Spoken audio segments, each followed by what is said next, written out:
જામનગરમાં માર્ગો પર ભક્તિની અનોખી પરાકાષ્ઠા જોવા મળી રહી છે, જે એક શ્રદ્ધાળુ દંડવત યાત્રા નીકળ્યા છે। રાજસ્થાનથી દ્વારકા સુધીની આ કઠિન યાત્રામાં ભક્ત સાયકલનો ધક્કો મારી દંડવત કરી રહ્યા અને આગળ વધી રહ્યા છે।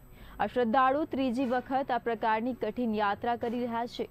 દ્વારકાધીશ પ્રત્યેની અતૂટ આસ્થાનો અનોખો નજારો માર્ગમાં જોવા મળી રહ્યો છે। યાત્રા દરમિયાન તેઓ લોકોને પ્રસાદીનું વિતરણ પણ કરી રહ્યા છે।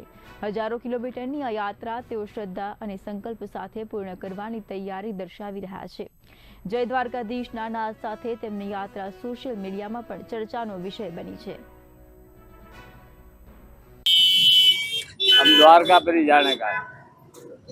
कितना समय हो गया आप वहाँ से निकले? अब भागने 10 तारीख को निकला था, गया था भागने 10 तारीख को। अभी महीना कितना हुआ वो मेरे को करना नहीं आता है, राम राम करना आता है। और कहाँ पे जा रहे हैं और कितना समय अब रोज आप कितने किलोमीटर चलते हैं? द्वारका पर ही जा रहे हो, कभी 4 किलोमीटर चलता है, कभी 5 भी चलता है।